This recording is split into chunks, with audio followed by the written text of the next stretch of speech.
انسان نے ہمیشہ سے مشہور مقولہ خیر الاموری اوسطا بہترین چیز درمیانی چیز ہے پر عمل کیا ہے۔ اسی لیے تم دیکھتے ہو کہ وہ مجرموں کو بھی قتل کرتا ہے اور پیغمبروں کو بھی۔ حقیقی معنی میں بڑا آدمی وہ ہے جو نہ خود سردار بنے اور نہ اسے سردار بنایا جائے۔ واضح وہی چیز ہے جس کو کوئی نہیں دیکھتا تا وقت کے پوری تفصیل سے اس کو تعبیر کیا جائے۔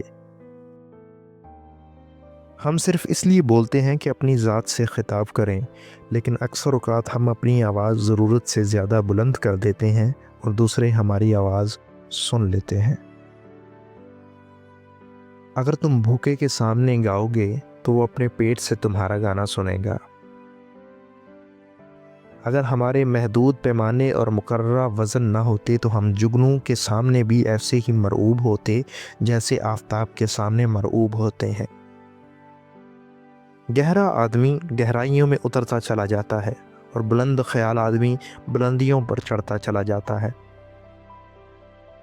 اس عالم کی بلند ترین فضیلت بسا اوقات دوسرے عالم کی کم ترین فضیلت ہوتی ہے۔ میں نے ایک تالاب سے دریا کا حال بیان کیا تو اس نے مجھے ایک تخیل پرست داستان کو سمجھا جو مبالغہ سے کام لے رہا ہے، اور جب میں نے دریا کو تالاب کا حال سنایا تو اس نے مجھے ایک افترا پرداز انسان سمجھا جو کسی کی ہجو کر رہا ہے۔ کس قدر تنگ ہے اس شخص کی زندگی جو چیونٹیوں کی جدوجہد کو جھینگڑوں کی موسیقی پر ترجیح دے۔ تنہائی ایک شدید آندھی ہے جو ہمارے شجر حیات کی تمام سوکھی ہوئی ٹہنیوں کو توڑ ڈالتی ہے، مگر ہماری زندہ جڑوں کو زندہ دل کی زندہ سرزمین میں اور مضبوط کر دیتی ہے۔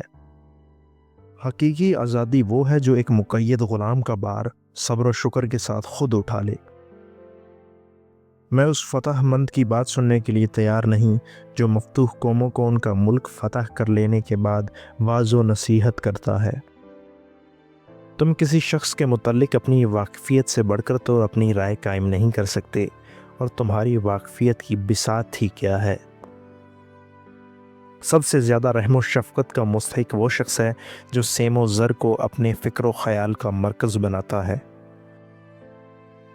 لوگ مجھے پاگل سمجھتے ہیں اس لیے کہ میں اپنی زندگی ان کے درہم و دینار کے بدلے نہیں بیچتا، اور میں لوگوں کو پاگل سمجھتا ہوں اس لیے کہ وہ میری زندگی کو درہم و دینار کے بدلے بک جانے والی چیز سمجھتے ہیں۔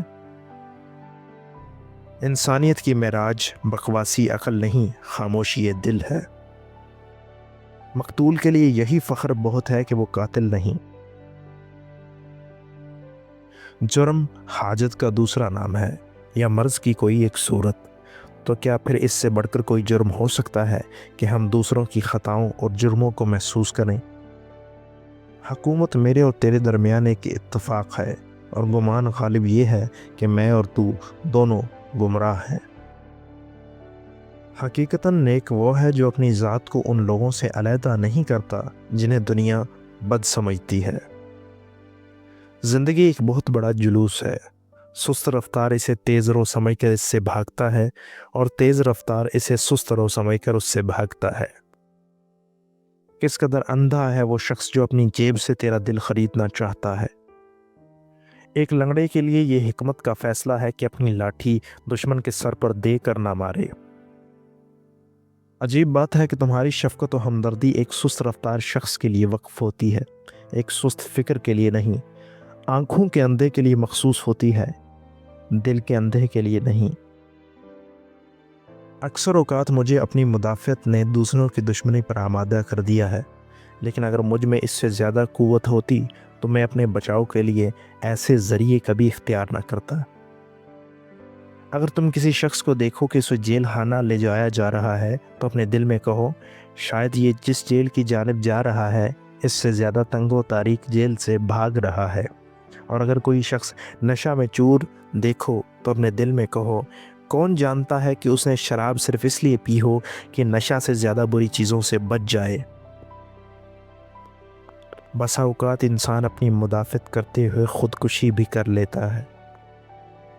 نیکوکار حقیقتاً وہ ہے جو تمہارے ارتکاب کردہ نصف جرم کا سبب خود کو محسوس کرے۔